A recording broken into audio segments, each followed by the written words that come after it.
Chapter 7. Danzo. The true measure of a shinobi is not how he lives, but how he dies. It's not what they do in life, but what they did before dying that proves their worth. Jiraiya. Konohagakure. The weak early morning light barely touched the village of Konohagakure, its civilian residents coming slowly awake. The shinobi in it already up and about in the cool crisp air, training or preparing for missions. One such shinobi was doing just that. It was only AD rank, but what a great time it was for him. While most, if not all, of his fellow genin would hate to have such a mission, he was thankful. What they didn't know was that the greatest shinobi in the village would be giving him some private training to make up for it. He even said that a few of his friends would probably join them. Imagine that, thought Irika, to be given training by Kakashi, Guy and who knows who else. I am the luckiest guy ever. He continued his walk with anticipation. He thought of the little chibi, Naruto, and smiled to himself. He had been teaching the boy kanji, and giving him lessons in various school subjects. The boy absorbed it all like a sponge, most likely because it was the first time anyone had ever paid attention to him before Kakashi adopted him. I should become a teacher, he jokingly thought to himself. He stopped walking and pondered that sudden thought. I should become a teacher. I could teach children how to love and respect this great nation of ours and pass on the will of fire. He started walking again, his mind filled with new possibilities. Kakashi's apartment. Naruto woke up very excited. His daddy told him that Irika was coming to spend the day with him, and was going to take him to see Kiba. The sun hadn't even begun to rise yet when he jumped on top of the copy Nin, shouting at the top of his little leather lungs, "Uppy, uppy sweepy head." Kakashi, used to this type of wake-up call by now, pulled the covers over his head and rolled over. Wait for the sun to raise at least, pup. Naruto, not to be discouraged, went to the foot of the bed and crept under the covers. He wriggled up to Kakashi and dug his little fingers into his daddy's side. Tickle tickle, daddy. Go up. I can't, said Kakashi, trying not to laugh, I'm sleeping. Naruto clambered out of the covers and peeled the copy Nin's eye open. You wake now, daddy? He asked in a whisper. Kakashi snuck his hands around the boy's waist and hefted him up in the air above him, then lowered him, and blew a big wet raspberry on his belly. The squealing chibi and the laughing Nin played in the bed until the boy's stomach grumbled loudly. Kakashi grabbed the giggling Naruto by the ankles and carried him into the kitchen upside down. Flipping Naruto over, he set the boy in the chair. As Kakashi began to make breakfast, he began to whistle in a jaunty way. Why you happy, daddy? Asked Naruto. The Nin answered, because today, daddy is going to put a bad guy away. His usual cool attitude was replaced with glee this morning. All information was finally gathered and everything was in place. In an hour he would be stationed outside the Hokage's tower to witness the downfall of Danzo. He couldn't wait. The man was so going down. Kurenai and Irika will be staying with you a lot for the next week, or so during the day, while I am busy. Be good for them, pup, and no temper tantrums. Before I go, I need you to sing a little song for daddy that Yumino taught you. I gotta leave the house with Kurenai, he asked very concerned. Kakashi sighed, no, she will stay here with you, but if for some reason she needs to leave, I want you to not make too much of a fuss. Remember son, she is a very powerful kunoichi, and can protect you very well. Irika was the only one who could get the boy out of the apartment without getting him stressed out. He started to whine, but at Kakashi's stern look, stopped. "K daddy, you give me bull?" He grinned after Kakashi summoned his Ninken for him. He burrowed his face in the massive dog's neck and asked, "You weak am I singin' daddy?" He lied, "Sure pup, and I know someone who is really going to love it." Danzo's house. When Danzo awoke that morning, he was not a happy man. It was the end of the month, which meant that there should have been a certain report waiting on him to peruse, a report of all the orphans under the care of the head matron from the orphanage. Damn woman, he thought, if only she would have been patient a little longer, and not been so greedy, then I could have gotten hold of the Uzumaki brat.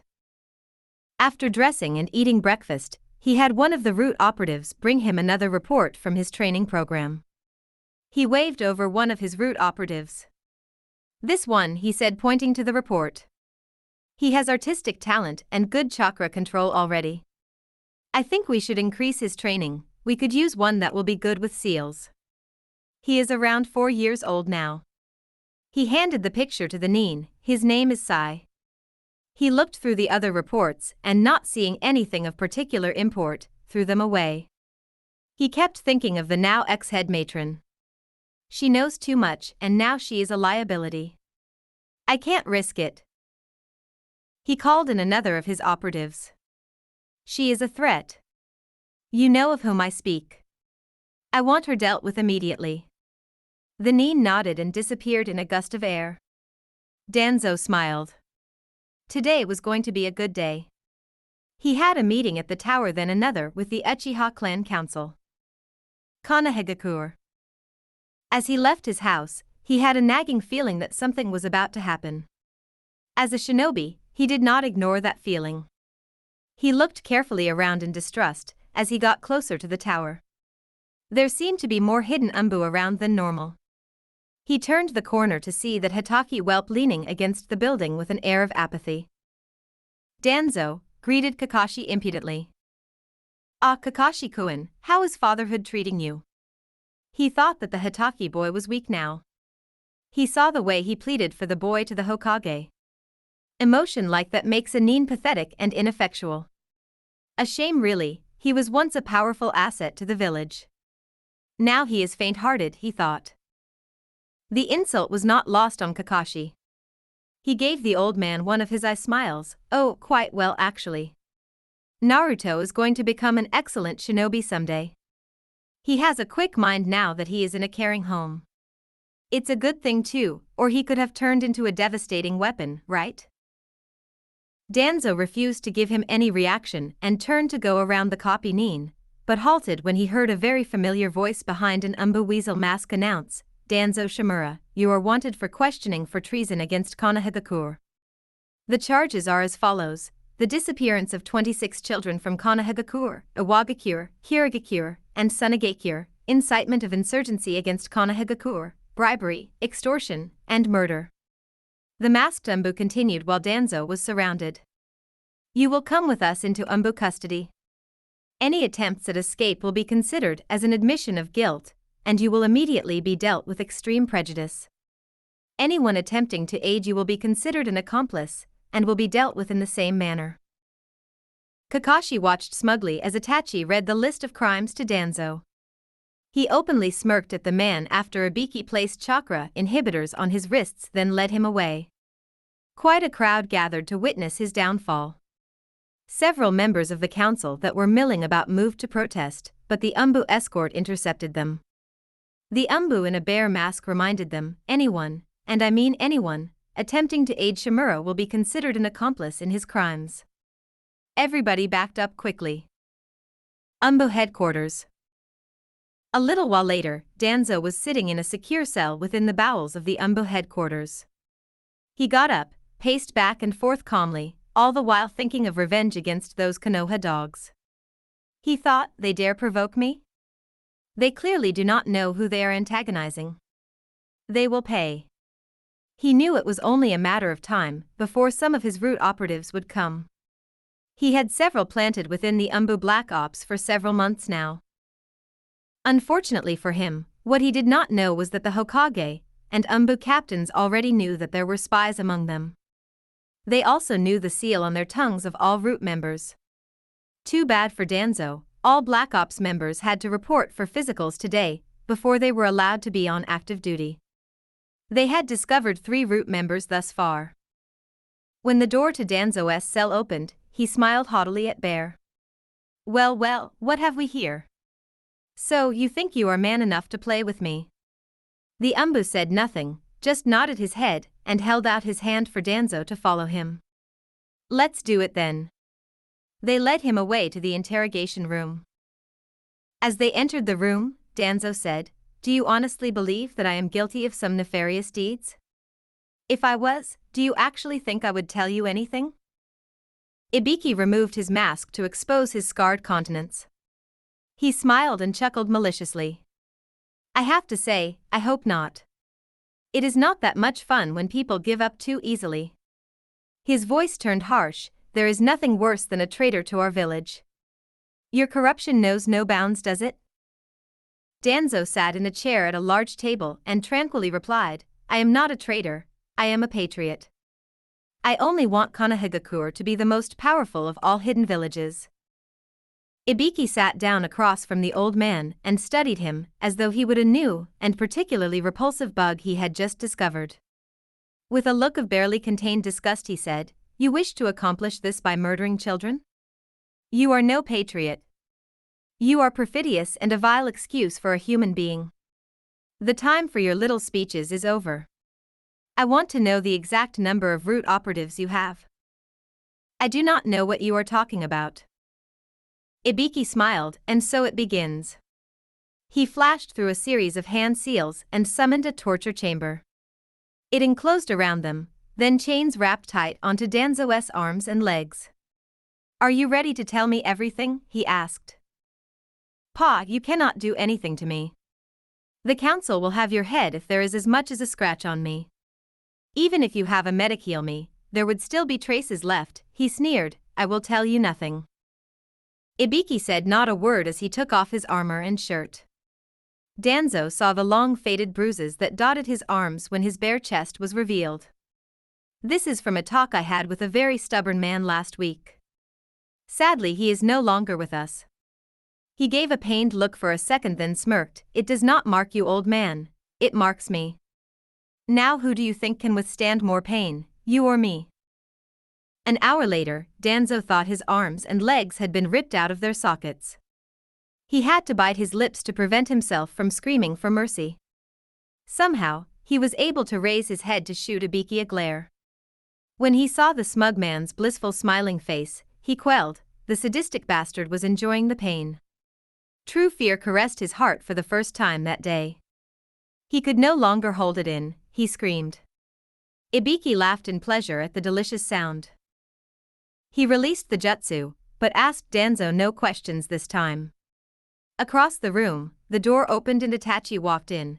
His eyes were red with the 3 black tomo. Danzo was instantly caught in the genjutsu because he was too weak mentally and physically from the previous torture. He found himself strapped to a cross with the Uchiha standing across from him. He told himself repeatedly that it was not real, but still the genjutsu would not abate. The katana pulled from Itachi's scabbard made a very real metallic ring. It's not real, he told himself. The katana thrust into his stomach. It's not real, with an incomprehensible stab of pain, then slowly pulled out. It's not real. It felt so real. His blood splattered. It's not real, to the ground in a crimson pattern as the wound. It's not real, opened wide and his intestines fell out. It's not real, he roared out, breaking the genjutsu. The phantom pains in his stomach made walking very difficult for Danzo as he was led back to his cell. As Itachi locked and sealed the door, he turned to Kakashi, who had been waiting. The copy-nin set something on a small table, opened a grate on the door, and switched the device on. Naruto's voice came out of it, off-key and very, very loud. We are Phi Ing Dweemers, headin' for the top, Phi Ing Dweemers, Phi Ing widow a care for our parents, Phi Ing Dweemers, Phi Ing for what we believe in, dus go my way, right here right now. Bang! Knowing that they would be back in a few hours, Danzo lay on his cot to attempt meditation, but it did not work. That song was too irritating. Later that evening, after another long torture session, an umbu brought Danzo back to his cell and gave him a tray of food, which he refused to eat. He could not detect any poison, but decided not to risk it. He had plenty of allies, but he had to wait until they were able to release him. He felt confident, even after Itachi walked in. He casually leaned against the opposite wall. Are you going to eat that? Itachi asked and pointed to the tray of food. Danzo said coldly, Do you think I am foolish? It would be unwise of me to eat or drink anything you would give me. Itachi just shrugged his shoulders, then picked up Danzo's plate, and began to pick food off it with his fingers and slowly eat it. Even though the food smelled appetizing, he would not waver. What a ridiculous ploy, I am not a small child. You will not weaken me. You know you do not have enough time before I am released. You cannot use your genjutsu effectively on me for I am too strong. You tried, it failed. Danzo then moved over to his cot and laid on it. He put his hands behind his head and closed his eyes, dismissing the Uchiha brat as though he were no longer in the room. Itachi just shrugged his shoulders again and walked out of the door carrying the empty plate. The next morning, Ibiki and Itachi made their way to Danzo's cell. He could hear the tape that Kakashi had made was still replaying, "Ollie ollie ollie, oh, dust go my way. Right here, right now. Burn. Let's go on a butcher spee and get to fire." Ibiki gave an amused chuckle and pointed to the tape player. Man, Kakashi was right. His kid's singing voice really is irritating, he said as he shut the tape player off and opened the cell. Rise and shine, sweetheart, he said in a mock cheerful tone. Itachi was pleased to note Danzo's left eye twitching uncontrollably. He obviously had not slept well. They led him back to the interrogation room and repeated yesterday's performance. It took him a lot longer to dispel the genjutsu. This time, instead of leading him back to his cell, they took him to a walled courtyard that had a small stagnant pond in it. He was stripped naked and tied up in the water-spread eagle. They force-fed him milk and honey, which caused diarrhea. The bugs that were attracted to it began to eat at his flesh. He took him a long time to realize that it was another genjutsu. The next 2 days went the same. Danzo had survived 4 days so far without going insane. Ibiki was impressed with the man's fortitude, but disturbed at the same time. Time was running out. They needed a little something more to push him over the edge. He went to go visit Hitaki rather than wait for him to show up that night. Kakashi's apartment. Kakashi was working with Naruto on his kanji when someone knocked on the door. You're doing a good job, keep working while I talk with someone, okay? "K daddy." He ruffled the boy's hair and answered the door to the umbu. Bear, he nodded his head in greeting and let the nin in. They went to the table to hear his report. Naruto was on the other side of the couch where neither could see him. "Well, first off," began Bear, "it's not going as well as we had hoped. Danzo has been very resistant to all of our efforts. Since we cannot leave any major physical marks on him, we have been using mostly mental techniques. We need to be able to hurt him without leaving marks. We need him to feel pain. He is definitely beginning to lose it though. Hopefully soon, but I cannot guarantee exactly when." Kakashi nodded gravely. The council has been putting pressure on the Hokage to release Danzo or show substantial proof of his crimes. We had eyewitness accounts before we took the old man down, but those people have all mysteriously died in the past 2 days. The root members that we have captured will not talk due to the seals on their tongues. No one has been able to figure out how. Naruto had thrown a blanket over his body when the masked man came in and was sneaking forward to listen. Kakashi caught him out of the corner of his eye and stifled a laugh at his horrible idea of a henge. Quietly from his hiding spot, the boy stuck out his hand, moved it like a mouth, and whispered, "Puss daddy, I gotta tell you somefin." Kakashi held up his hand for Ibiki to wait, and looked towards the hidden boy. He gently tried to reassure him, "You do not have to hide under the blanket, pup. I will never let anyone who would be mean to you enter our home. If it makes you feel safe though, go ahead and stay hidden under there. Imma stay air daddy." Kakashi was about to turn around and continue his conversation with Ibiki, when Naruto's hand moved up and down again. "Daddy, you can put Lil Sing's under de fingernails." Lil would sings. "Dat hurts real bad. Can't use you Hans fo long time." Bear stiffened in outrage. He glared at Kakashi and said, "What have you been teaching that kid, Hitaki?" Kakashi, also shocked, ignored the umbu and went over to the hidden boy. He lifted the blanket and picked him up. Did someone do that to you? Was it at the orphanage, pup? Nah. Was somewheres else. At a house somewheres. Dawn member. Naruto saw the sad look in the nin's eye and patted his arm. "'S okay, daddy. I live with you now, member? You lube me, huh? Can I pay with my ninga now?" he wheedled. "Yeah, pup, I love you. You can play with your toys until my meeting is over." He wanted to demand to know who put splinters under his fingernails, but thought better of it. If he was starting to forget, then it was for the best. After Kakashi put Naruto down and watched him scamper off, Bear cleared his throat. "Sorry. When you told us that you had adopted a child from that orphanage, I did not realize it was the Uzumaki boy. I removed him from one of his homes once when he was around 2. It is something I never want to think of again. Those people were so sadistic, they made me look like an angel. I can still hear his screams echoing in my dreams. The splinter in the fingernail thing is a good idea though. It is extremely painful form of torture and doesn't leave visible marks." Kakashi was still staring at the spot where he set the boy down and seemed lost in thought. Ibiki knew what he was thinking. He's young, dog, he will forget. He wanted to believe it, but he himself had been suffering for so long from his own trauma that it seemed impossible. Will he? Can something like that truly ever be forgotten, Ibiki? Bear removed his mask and pointed to his face. "This happened 2 years ago. Some things you can make yourself forget if you really want to. I do not see it in my dreams anymore. It is still there, but then again, I was not a baby when it happened." "He will forget," he said firmly. "Trust me, if there's anything I truly know, it's the human brain. He will forget." That reminds me, another Umbu squad invaded Danzo's secret headquarters and found some children. Most that were not too damaged by his training have been identified and returned to their homes, however, one has not. "Have you ever considered adoption?" "The only reason why I ask," he said quickly at Ibiki's look of horror, "is that he shouldn't be at the orphanage. I can sense some emerging ninja skills from him. Go meet him and see.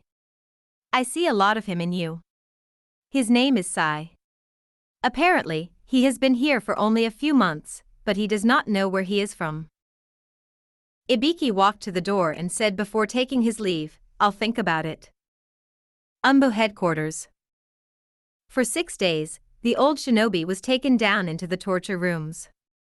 He knew it was not really information they were after. It was his death they wanted, but they could not kill him without causing a civil war. Every evening, he was brought back to his cell. Every night, he had to listen to that loud recording. It began to affect him. When he slept, it was broken and filled with dreams. Someone would turn the song up louder. He despised that boy and that horrible song. His mind grew weaker and Itachi was able to use his genjutsu longer on him. He no longer knew the waking world from the dreaming world. Horrible creatures would burrow under his skin and cause unimaginable pain. Soon he realized that no one was coming for him. He began to lose hope. Everything he did for the sake of the village, he told them repeatedly, but they did not care to listen. On the 5th day, Kakashi was patiently waiting in the interrogation room. When Danzo was dragged in, he spotted the copy nin right away. "I should have known you would be here, dog. Is this all for revenge then? You are weak, Hitaki. Your emotions are getting the better of you." Kakashi's face suddenly turned hard and menacing. "You are mistaken, Shimura. I am far from weak. You have underestimated me. This is not about revenge, it's about getting rid of a traitor." His cold look changed to one of amusement as he pulled something out of his vest and brought it over to a small table. He and the other Umbu members in the room pulled earplugs out of their pockets and stuffed them in their ears. He put the tape in the radio and pressed play. He smirked at Danzo. "I heard you enjoy my little pups singing so much that I brought another tape for the times you spend with Bear and Weasel." 2 seconds later, Naruto's voice came out loud and annoying. Danzo groaned to himself. This was getting more and more difficult. He did not think he could take all that much more. On the seventh morning, Danzo awoke feeling his stomach itch. He sang to himself, inside the tough road with endless strife. Where are you heading to? Spreading open another's map. A colorful crow came along, stole that map, and tore it up. Now open up the eye in your heart, and take a good look at the present. There's nothing, so let's go. We are fighting dreamers, heading for the top, fighting dreamers. He suddenly stopped once he realized he was singing aloud and thought, oh my god. I am singing that damn song. I'm going to kill that kid the first chance I get. He scratched his stomach, something was crawling in his skin. Fighting without a care for our appearance, fighting dreamers, fighting for what we believe in. Just go my way. Right here, right now. Bang, he sang louder. He pulled up his shirt and stared at the large wound on his stomach that would not heal. Something was moving under the skin. He scratched harder. He stood up and walked to the mirror hang on the wall. For some odd reason, it was there when they brought him back to his cell yesterday. He stared at his reflection and did not know who was staring back. He scratched his stomach, something was crawling in his skin. He just knew it. This was all the Hokage's fault. He must die. He scratched his head. Something was crawling, squirming, biting, eating. The Hokage must die. Let it out like a straight liner. Right here, right now. Burn. Let's go on a butchering spree and get the fire. Right here, right now. Bang. Itachi entered the room and impassively observed the old man. He was mumbling to himself and scratching some imagined wound, then the next minute singing at the top of his lungs. It's time, he thought to himself, for the final act. He left the room without locking it and nodded to the Umbu operatives standing around. They melted into the shadows and waited. Kakashi, who had been waiting for this moment all week, smiled and left the building to await the insane man.